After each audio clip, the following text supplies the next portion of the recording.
Jeg har lige købt den her Mini Cooper S'er, og i den her video skal vi se, om vi kan fikse vores problemer og sælge den videre for et profit. Men der er en regel, men det får vi videre senere i videoen. Men nu skal vi altså lige tilbage i tiden, inden vi har købt den her. Så har jeg så lige været i dialog med en sælger, der sælger en Mini Cooper S'er, som hun gerne vil af med. Så det tænker jeg selvfølgelig, det kunne være noget for os. Den har en del fejl, men hvad er det værste, der kan ske? Den ser super fin ud på billederne. Så det kunne helt sikkert være et fint projekt for os. Så skal vi bare komme afsted.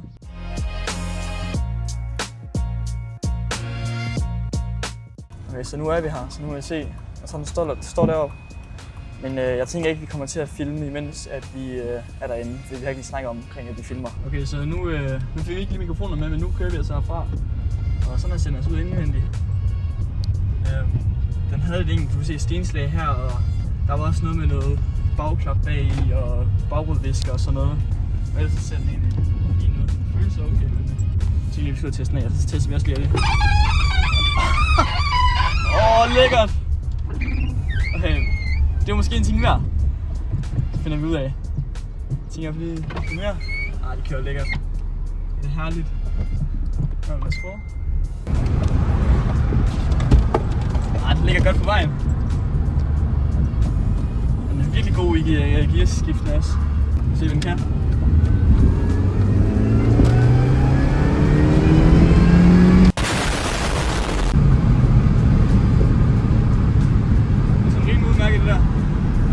Men jeg tænker bare lige, at vi kører en tur og tester det hele, og så vender vi lige tilbage, når vi måske har købt den.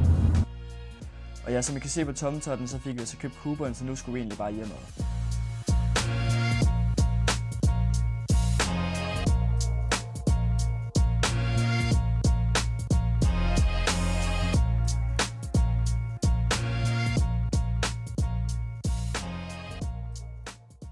Og nu er vi altså kommet hjem med den. Og nu tænker jeg lige, at vi lige tager noget fakta på den, fordi det er en Mini Cooper S'er fra 2002. Den har kørt 230.000 km, hvilket er en chat. Men vi fik altså forhandlet den en del ned. Den stod til 50.000, så havde sælger sat ned til 45.000, og nu fik vi også forhandlet den ned til 37.500. Men den har så en del fejl, som jeg allerede har opdaget, og helt sikkert endnu flere, som vi kommer til at opdage, når vi skal på værksted. Og det er egentlig også næste step, så lad os bare komme på værksted med den. Så er vi kommet på værksted med Cooperen, og nu er det blevet tid til lige at gennemgå den og se for fejl. Og så skal vi lige have lavet et olieservice og et AC-service, hvis det er tæt. Men det finder vi ud af. Men nu tænker jeg lige, at vi hiver den op først. Og til at starte med, så kontrollerer vi, hvis lige undervognen får slør. Så gør vi altså bare lige ved at mærke her og her. Og det er så helt fint her. Vi skal lige se efter fjederben, og det gør vi altså bare på den anden side. Og her kan vi lige lytte efter hjulet også. Ja, det lyder bare som om, at det er bremseskiven, der kører med. Ikke noget sådan en rumme, sådan tung baggrundslyd. Det ser fint ud. Vi kører den lige helt op, og så tjekker vi lige bunden og ser, om der er flere fejl der. Ellers så går vi bare lige en tur langs bilen og tjekker efter kosmetiske fejl. Så skriver det lige ned, og så går vi lige sammen hen og kigger på alle fejlene. Så nu har vi lige været igennem hele bilen og fundet ud af de fejl, som der er. Jeg tænker bare, at vi starter under her, hvor vi kan se, at tankbunden den her side, det er altså helt rusten. Så den skal vi altså have skiftet. Ellers så er bagbroen egentlig, den er okay. Den er også lidt rusten, men ikke noget sådan voldsomt. Okay, så her foran der er styretøjet super fint, men den sveder en lille smule motorolie og nok også noget sæveolie, som man kan se her. Det er ikke så lækkert. Den har også kørt langt. Og derudover så har vi selvfølgelig også vores kølevæske utæthed, som man kan se lige her. Der er en lille smule kølevæske. Og ellers så tænker jeg bare lige, at vi kører den ned, og så kigger vi lige på de kosmetiske fejl, som faktisk er næsten det eneste, som fejler ud over det, vi lige har pointeret herunder. Så lad os bare lige gå hele vejen rundt om og pointere det hele. Men vi starter her bagfra ved bagklappen, hvor vi kan se alt det her rust, den har, og ligesom bagklappen også er hoppet lidt ud, så det skal være på plads. Så har den en del vaskeridser hen ad siden og en bule lige her, som vi måske kan få fikset. Derudover så larmer døren også. Og det gør begge vinduer, når man ruller dem op også. Kommer foran har den flere vaskeridser, men ellers ikke det store. Så har den 2 stenslag i forruden, men det er ude for synsfald, så det gør vi ikke noget ved. Det her plastik her, det sidder ikke sådan super godt. Det skal vi også fikse. De her spejlklap her, de er blevet rimelig matte, så måske vi kan sætte noget hen over dem eller et eller andet. Centerkonsollen sidder heller ikke vanvittigt godt fast, som vi kan se her. Så den skal vi lige sætte på plads. Og så har bilen også lidt problemer med vores centrallås. Jeg ved ikke, om det er fordi, det er uorganisk nøgle, eller hvad det er, men jeg tror, det er lidt en blanding, fordi at de her biler skal være kendt for at have problemer med centrallåsen. Fordi hvis vi åbner op her, altså vi kommer ind herover, når den larmer, men hvis jeg lige går rundt om, så kan jeg ikke åbne herover. Det skal vi undersøge, men det gør vi ikke i dag. I dag der skal vi lave noget andet. I dag skal vi nemlig lige have lavet olieservice med olie og oliefilter og bundprop, Og så skal vi have kigget på vores AC-anlæg, som ikke virker. Enten skal vi finde ud af, om den er utæt, eller om den bare mangler kølemiddel. Men lad os bare komme i gang. Og vi starter bare lige med at løsne oliefilter, som sidder helt heromme på den anden side af motoren. Sådan, så er vi lige åbnet for det, og så kan olien lidt nemmere komme ud, når vi fjerner bundproppen. Og så kan vi tage oliefilteret til sidst. Men lad os bare lige få den op, så vi kan tage bundproppen. Så bare lige frem med en olieaftopper. Lad os sige der. Finder vi lige nogle handsker. Til. Sådan der. Men imens det står og drypper af, så kører vi den lige hurtigt lidt ned, og så kan vi lige nå at skifte oliefilter imens. Så lad os bare gøre det. Så har vi altså bare lige skiftet det gamle oliefilter. Op til. Så har vi det gamle oliefilter heroppe i. Simpelthen bare den her klump, man skifter. Og så også lige pakningen her. Så har vi altså bare lige det nye filter her og pakning, som vi lige skifter. Så starter med, så udskifter vi lige den gamle pakning, der sidder på oliefilterkoppen. Sådan der. Så på med den nye. Og så kan jeg godt lige at tage lidt olie og så bare lige smøre på her. Det gør vi bare lige hernede fra. Så bare lidt olie på fingrene her, så vi lige hurtigt smøre det godt ind. Og så bare oliefilter på. Og så er det jo bare klar til at blive monteret igen. Og så lige moment. Perfekt, så er det spændt. Så nu skal vi egentlig bare lige have lade det sidste olie aftappe, og så imens så kan vi jo faktisk lige tage og kigge på AC-systemet. Så er vi så klar til at sætte AC-maskinen til vores AC-system. Og her har vi altså 2 tilkoblinger, en højtryksside og en lavtryksside. Så lad os bare lige få sat dem på. Og som I kan se lige nu herovre på manometrene, så er der altså ikke noget tryk i systemet lige nu, fordi vi ikke har åbnet slangerne. Men når vi gør det, så burde vi få stige på lavtrykssiden op til cirka 2 bar og hele vejen op til 5. Ligge imellem der. Og så på højtrykssiden, der burde vi ligge omkring 6-10 bar.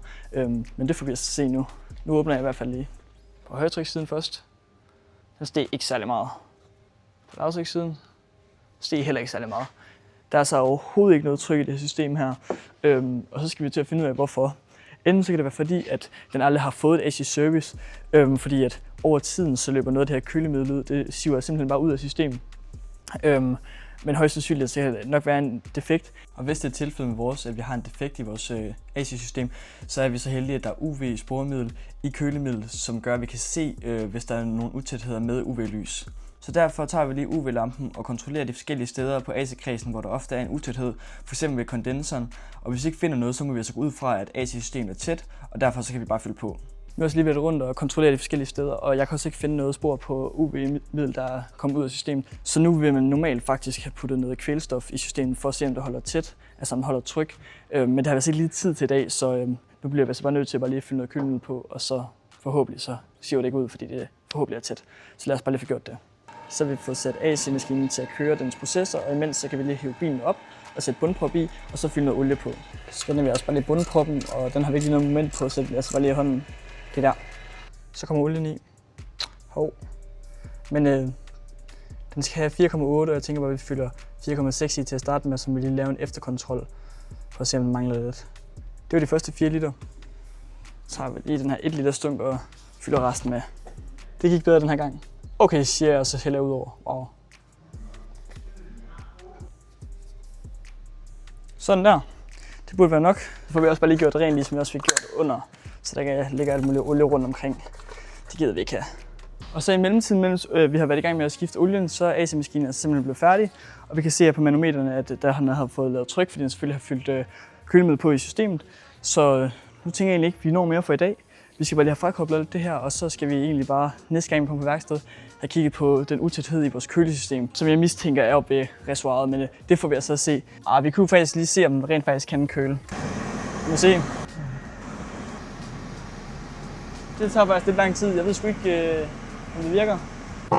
Det virker sgu ikke skide godt, men det kan være, at vi bliver kloge på det til næste gang vi kommer på værksted, fordi nu kører jeg altså i hvert fald hjem. Okay, så vil jeg så komme på værksted igen.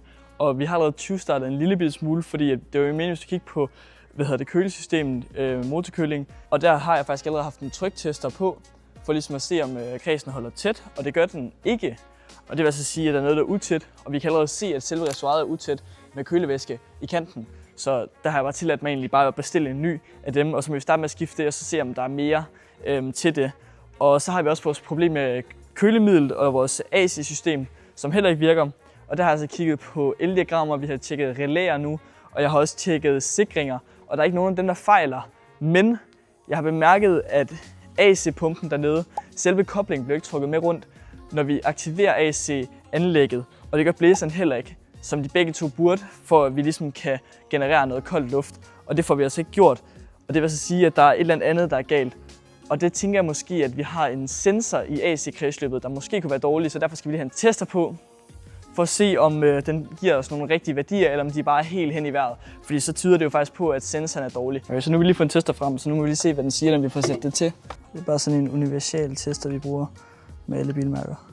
Med tester kunne vi komme ind og se diverse værdier, og vi kunne faktisk også styre nogle af komponenterne, men det hjælper os ikke med at blive klogere på noget. Og efter at have tester på, så er vi ikke rigtig blevet klogere på så mange ting andet, end vi har kunne aktivere nogle ting inde i bilen, men vi har i hvert fald ikke kunne aktivere selve AC-kompressorens kobling, som ligesom den der til- og frakobler i forhold til, at vi har AC aktiv. Så det er måske tyde på, at den er defekt. Derudover så vil vi ved, at der stadig er tryk på systemet, for vi har sådan en lille sådan måleur, vi kan putte på AC-systemet, hvor vi kan se, at der stadig er god tryk på. Så det jeg tænker, det er, at vi både får bestilt en ny tryksensor og en ny spole til AC-pumpen, som åbenbart er et kendt problem. Og så må vi tage derudfra og se, om det er noget med det at gøre, når vi lige får skilt kofangeret, og måske kan se noget mere i forhold til, hvad der problemet måske er. Så de to ting skal vi bestille. Vi skal bestille et reservoir til vores kølevæske, og så skal vi ellers i gang med forhåbentlig at lave den pæn, polere den, lave forskellige diverse små skader, som den har, og så er vi færdige, så vi kan få den til salg. Så der er ikke andet for end bare at få bestilt de dele der. Og så mens vi lige venter på at få delen hjem til Mini Cooperen, så tænker jeg, at det giver god anledning til at lige snakke om den regel, som vi har for serien. Og det er nemlig, at alt overskud, som vi kommer til at tjene på den her bil her, når vi sælger den, det går til velgørenhed. Og det vil altså sige, at hvis en af jer kunne tænke jer at købe en af de her biler, som vi har med i serien, så vil jeres alt overskud gå til et godt formål efter jeres eget valg. Dog går alt overskud fra Mini Cooperen til Kræftens Bekæmpelse, da jeg har mistet et familiemedlem for nylig. Så det har jeg valgt, at det er den sag, vi støtter med Mini Cooperen. Men delen, vi venter på at få hjem, det er altså et kølevæske-reservoir, en låsemekanisme til højre fordør og en AC-kompressors spole halløj, som forhåbentlig fikser vores AC-problem. Derudover så skal vi også lige finde ud af, hvad vi gør med tankbåndet. Jeg ved ikke, om man kan reparere det. Det kan være, der er nogen af jer, der ved det, så man kan lige skrive det i kommentaren. Og ellers så tænker jeg ikke, der er meget mere i den her video her, end at sige tak, fordi I har set med. Husk at like og subscribe, og skriv gerne lige, hvad I synes om videoen, om vi skal gøre dem længere, eller vi skal gøre dem kortere, eller vi skal have mere detalje i det vores arbejde, eller vi skal mere fokusere på f.eks. salget af bilerne. Skriv lige, hvad I synes. Og ellers, ja, tak fordi I har set med. Vi ses i næste afsnit, hvor vi færdiggør den her Mini Cooper og forhåbentlig sælger den for en profit.